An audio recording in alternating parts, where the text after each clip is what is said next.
Yo warga, gimana? Masih mau beli sepatu Dogmart?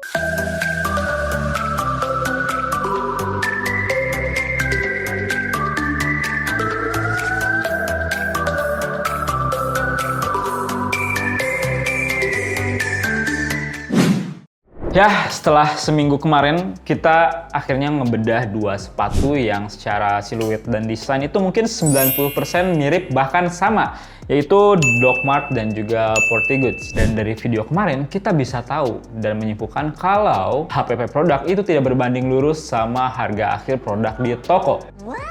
Kok bisa? Jadi setelah ngebedah dua sepatu ini, gue dan Bapak Dimas kemarin sempat diskusi dan juga ngebahas estimasi HPP produk dari kedua sepatu ini. Dimana kita berhasil menemukan beberapa material yang lebih variatif di sepatu Portigoods dibandingkan sepatu Dogmart. Kayak tambahan shanks di bagian solnya atau padding fabric di bagian liningnya. Yang setelah kita kalkulasikan dengan hitungan kasar kita, sepatu Dogmart ini punya HPP di angka sekitar 100 ribuan lah kurang lebih. Sedangkan untuk sepatu Dogmart yang ya kalian sendiri udah tahu lah isian dalamnya kayak gimana kemarin, kita mengestimasikan HPP produknya sekitar 90 ribuan, lebih murah. Dengan catatan, kalau kita menghitung material kulitnya setara ya, karena jujur kita nggak tahu vegan leather yang digunakan Dogmart ini tuh sebagus apa atau sejelek apa. Dan Dogmartnya pun nggak ngasih detail gitu, cuman nulis keterangan vegan leather aja.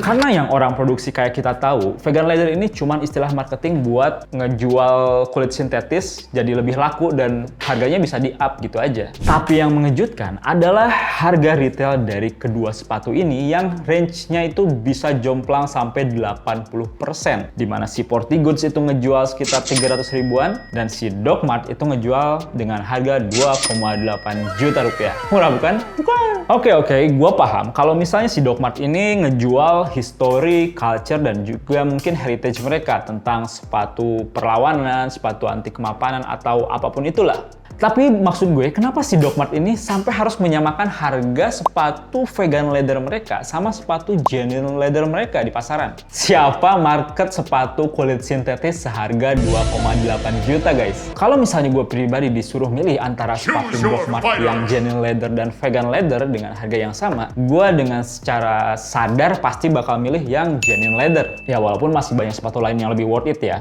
Tapi gue yakin buat kalian para user Dogmart pun pasti melakukan hal yang sama, yaitu memilih kulit yang asli dibandingin kulit yang sintetis di harga yang sama. Karena ya kelebihannya banyak cuy, durabilitasnya lebih kuat, terus lebih tahan lama, dan mungkin perawatannya juga lebih gampang gitu. Karena kalau misalnya kita ngomongin market pecinta hewan yang anti kekerasan terhadap hewan, yang ramah lingkungan, menyelamatkan bumi, dan lain-lain, juga gak masuk akal. Karena ujung-ujungnya sepatu kulit sintetis ini lebih rawan buat rusak dan lebih cepat buat masuk ke tempat sampah yang ujung-ujungnya bertentangan lagi deh sama isu ramah lingkungan. Jadi pertanyaannya cuman ngapain harus disamain harganya gitu. Padahal kalau kita lihat Portigoods itu di seri derby yang sama mereka ngejual sepatu vegan leathernya di angka 300 ribuan. Sementara buat genuine leathernya mereka ngejual di angka 600 ribuan. Ada perbedaannya gitu. Dan gue berani bilang kalau sepatu genuine leathernya Portigoods ini jauh lebih worth it dibandingin sepatu vegannya Dogmart. Mungkin banyak juga dari kalian yang berpikir kayak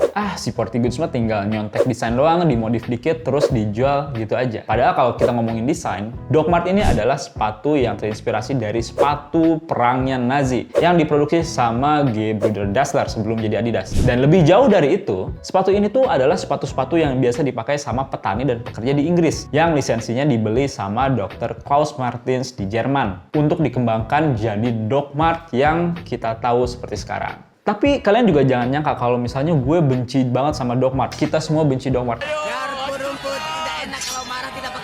Enggak, gue juga termasuk salah satu pengguna Dogmart mungkin 1 atau 2 tahun terakhir ya. Dan di sini tuh gue cuman ngomongin teknis aja. Dan gue mengakui kalau Dogmart itu memang sakit kalau misalnya kalian pakai buat sehari-hari. Terus apa yang gue beli dari Dogmart? Ya culture, heritage, dan sejarahnya itu seperti yang udah gue bilang tadi di awal. Dogmart ini menang banyak banget soal history dan harga Dogmart mahal pun karena mereka ngejual itu gitu. Karena kalau culture dan heritage ini nggak terbentuk, sepatu sporty goods alternatif Doc Mart ini pun nggak akan laku di pasaran gitu. Selain itu, dengan culture dan heritage ini juga terbentuklah mungkin komunitas-komunitas kayak Doc Marter Indonesia yang isinya itu para pecinta dan kolektor Doc Mart pastinya, yang mungkin bisa ngasih lebih banyak benefit buat kalian di luar dunia persepatuan. Karena kalau misalnya kalian pengen join komunitas kayak gini tuh emang wajib banget beli sepatu yang otentik gitu buat join komunitas mereka. Jangan kalian beli sepatu sporty goods buat join komunitas Doc Mart atau join komunitas Air Jordan pakai Air Street Hoops gitu. Cukup jadikan brand-brand sepatu lokal ini buat alternatif kalian yang punya budget terbatas, itu aja. Tapi kalau misalnya kalian punya passion berlebih terhadap suatu brand tertentu, ya gue sangat menyarankan bahkan mewajibkan kalian buat memaksakan diri beli sepatu brand tersebut gitu. Dengan catatan kalian juga harus terima dengan segala konsekuensi teknis yang terjadi pada sepatu dan juga kaki kalian. Oh iya, dan jangan kebakaran kalau dibilang cuman FOMO dan gengsian. Ambillah contoh kayak Bapak Solih Solihun yang masih setia sama sepatu Doc Mart-nya walaupun dia juga mengakui ya kakinya sering kesakitan karena pakai sepatu tersebut.